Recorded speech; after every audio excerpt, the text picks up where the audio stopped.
भाजपा व्यापार प्रकोष्ठ के प्रदेश अध्यक्ष एवं श्री अग्रसेन सेवा ट्रस्ट के अध्यक्ष विनीत शारदा का गजरौला में, मंडी धनौरा के पालिका अध्यक्ष एवं भाजपा नेता प्रवीण अग्रवाल के नेतृत्व में वैश्य समाज के लोगों ने बीकानेर वाला रेस्टोरेंट पर जोरदार स्वागत किया। वहीं अध्यक्ष विनीत शारदा ने कहा कि अब अग्रवाल समाज जागरूक हो चुका है। साथ ही समाज के लोगों से और व्यापारियों से एकजुट होने का आह्वान किया। साथ ही सपा और कांग्रेस को व्यापारियों के उत्पीड़न के लिए घोषित ठहराते हुए प्रेस वार्ता में जमकर निशाना साधा। देवी लक्ष्मी जी का मंदिर, शिव पार्वती परिवार मंदिर, 51 फीट ऊंची भगवान श्री हनुमान जी की प्रतिमा, 50 बेड का अस्पताल, 72 स्टूडियो अपार्टमेंट के रूप में वृद्धाश्रम, यज्ञशाला और सनातन धर्म के हिसाब से अनेकों उसमें योजनाएं शुरू हो रही हैं। मेरे प्रिय भाई श्री प्रवीण अग्रवाल जी के नेतृत्व में आज अमरोहा जिले के सभी आसपास के कस्बों में से हमारे अग्रवाल समाज के अग्रणी सम्मानित अग्रवाल साथियों के साथ चाय पर चर्चा हुई और निवेदन बातचीत में निकला कि यहाँ से एक जिला अध्यक्ष का नाम, एक प्रदेश में पदाधिकारी और एक क्षेत्रीय पदाधिकारी अमरोहा जिले से बनाया जाएगा। तो एक हफ्ते का टाइम तय हुआ, एक हफ्ते में तीनों नाम प्रदेश को आप भेज देंगे। तो इस तैयारी के लिए आज मैं अमरोहा हूँ। दोपहर को मैं रामपुर के बिलासपुर में हूँ, शाम को मुरादाबाद। इस तरीके पूरे प्रदेश का गठन दौरा मेरा 30-35 दिन में पूरे उत्तर प्रदेश का। मैं समझता हूँ महाराजा अग्रसेन एक ऐसे नाम है जिन्होंने आज से 5100 वर्ष पहले महाराजा अग्रसेन जी ने अग्रवा धाम की स्थापना की थी। 1 लाख परिवार उसमें रहते थे, तो उन्होंने 1 ईंट 1 रुपया का सिद्धांत शुरू किया था। जो नया परिवार अग्रवा धाम में आता था तो प्रत्येक 1 लाख परिवार को, उस परिवार को 1 ईंट 1 रुपया दिया जाता था। तो आज जो उस समय की समाजवाद का, उससे बड़ा समाजवाद नहीं हो सकता। महाराजा अग्रसेन जी के दिखाए मार्ग पर चलते हुए भारत में अगर कोई समाजवाद होगा तो मैं समझता हूँ वो अग्रसेन जी के दिखाए मार्ग पर चलते वो अग्रबंधुओं ने शुरू किया है। तो वो श्री अग्रसेन सेवा ट्रस्ट उसके लिए संकल्पित है और उसके लिए वचनबद्ध है। उसको पूरे उत्तर प्रदेश के साथ पूरे देश में एक नई दिशा, नई सोच, नई शक्ति, नई ताकत के रूप में करेंगे। आज तक राजनीतिक दल, मैं भी किसी पार्टी से जुड़ा हूँ, राजनीतिक दल हमेशा अग्रवाल समाज को इस्तेमाल करते आए, हमेशा कोषाध्यक्ष के रूप में या साफ सफाई के रूप में या साज सज्जा के रूप में इस्तेमाल करते आए।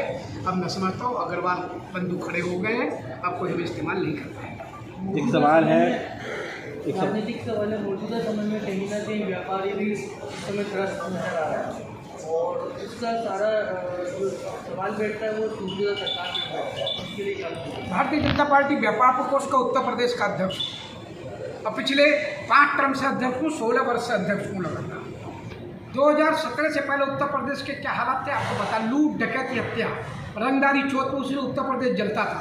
उत्तर प्रदेश से व्यापारी कल्याण करता था, चाहे कैराना हो, श्यामली हो, चाहे मुजफ्फरनगर हो, सहारनपुर हो, चाहे रामपुर हो, चाहे आजमगढ़ हो, चाहे जौनपुर हो, चाहे बहराइच हो, चाहे गोंडा हो, चाहे देवरिया हो, चाहे श्रावस्ती हो, ऐसा कोई जिला नहीं बचता था। चाहे दुकान के 5 बजे शटर न गिर जाते हो, मैं जिलों में पहुंचता था, मैं कहता था भाई 5 बजे दुकान के शटर क्यों गिरे हैं? तो व्यापारी मुझसे कहते थे अध्यक्ष जी आप आए हैं, आपसे पहले एक गाड़ी आई थी, लाल कलर के झंडा लगा, लाल टोपी ले 5 जन उतरते थे, एक लिफाफा फेंकते थे, खाली कारतूस निकलता था और धमकी भरा पत्र मेरे व्यापारी को, बेटे को उठा लिया जाता था।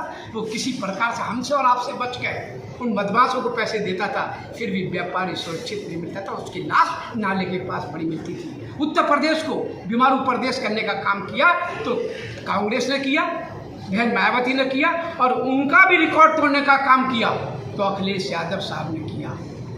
और उत्तर प्रदेश को बीमारू प्रदेश बनाया। उत्तर प्रदेश को दंगा और कर्फ्यू से ग्रस्त कर दिया। उत्तर प्रदेश में 17 से पहले दंगे और कर्फ्यू होते थे। उत्तर प्रदेश बहन बेटियां सड़कों पर सुरक्षित नहीं थी। टाटा, बिरला, अंबानी, अडानी, देश विदेश का उद्योगपति उत्तर प्रदेश में उद्योग डालने को तैयार नहीं होता था। हमारी सरकारों ने हमेशा, ये क्या बात करते हैं अखिलेश यादव, जिनके पिता ने अयोध्या में गोली बरसाई हो, हमारे हिंदुओं को सरेआम गोली से भूना हो, आज वो मर्यादा पुरुषोत्तम भगवान श्री राम की बात करते हैं। अरे आप बात उनकी करो, जो बुर्कों में रहने वालों को भी हमने माता बहनों को सम्मान दिया। इन्होंने तो बुर्कों में रहने वालों, उन मुल्ला मौलानाओं का भी इन्होंने भला नहीं किया। मुल्ला मौलानाओं का भला भी हमने दिया, फ्री में मकान दिए, फ्री में गैस के सिलेंडर की दिए, पर वो हमें वोट बैंक नहीं मानते उनको, न वो वोट में दे सकते। पश्चिमी यूपी में अब जो कांवड़ यात्रा है वो शुरू होने वाली है। कपिल देव अग्रवाल ने भी एक जो बयान है वो दिया है, जो ढाबे हैं उन पर हिंदू, उनका मतलब जो नाम वगैरह उनका इस्तेमाल करके नॉन वेज खिलाया जाता है। पिछले साल भी देखा कि वहाँ पर स्टिकर लगाए गए इस तरीके से। तो आप कैसे देख रहे हैं इस चीज़ को? देखिए, मैं इस बात तो मानता हूँ, आप रहीम हैं तो रहीम बनकर रहें, आप सलीम हैं तो सलीम बनकर रहें, आप मोहम्मद इकबाल हैं तो इकबाल बनकर रहिए। आप अपनी दुकान के आगे श्री राम, श्री कृष्ण या हिंदुओं के नाम मत लिखिए। आपकी दुकान पर जो आएगा, आपकी अपनी जाति लिखिए, अपने धर्म लिखिए। और धर्म लिखते क्यों व्यापारी लिखो ना, अपना साफ सुथरा बोलो। ये धोखा क्यों देते हो भाई? मैं तो मैंने मुख्यमंत्री से अपील करूँगा, श्री अग्रसेन सेवा ट्रस्ट आपसे अपील करता है, ये जो क्या बोलते हैं, हमारा कांवड़ का महीना है, ये सावन का महीना हमारे लोग पावन महीना है, इसमें मांस की बिक्री बंद होनी चाहिए, इसमें शराब की बिक्री बंद होनी चाहिए। मांस और शराब की बिक्रियों पे अविलंब प्रतिबंध लगना चाहिए, ये मेरी मांग है। जो डीजे संचालक हैं वो कई फिर दूसरी लंबाई रखते हैं, जिसको लेकर विरोध भी होता है। और लक्ष्मीनारायण उन्होंने गौतम ने भी कहा था ये मतलब, और आज भी जो एक डीजे को लेकर वहाँ पे मुजफ्फरनगर में बवाल हुआ, पुलिस से लोग जो अभी भिड़ रहे हैं। तो क्या मानते हैं इस तरीके से? कुछ अराजक तत्व हर जगह आ जाते हैं। मेरा निवेदन होगा, जो लोकल प्रशासन ने जो नियम बनाया, जो उत्तर प्रदेश सरकार ने बनाया, उसके हिसाब से डीजे की अपनी लंबाई रखें। हम धर्म के लिए निकले हैं, हम हरिद्वार, गंगोत्री, जमुनोत्री से जल लेकर निकलते हैं, पूरे भारत में जल जाते हैं। और जो श्रद्धालु आते हैं, नंगे पाँव आते हैं, मैं देखता हूँ नंगे पाँव आते हैं, कोई खड़ाओं में आता है, कोई पैदल चल के आता है, कोई लेट के आता है। उन श्रद्धालुओं पे कभी प्रश्न चिन्ह नहीं लगना चाहिए। कुछ अराजक तत्व जो मुल्लाओं, जो दूसरे विशेष वर्ग के कपड़े बदल के सनातनी आ जाते हैं, उनकी चिन्हित करके उनको जेल में डालना चाहिए।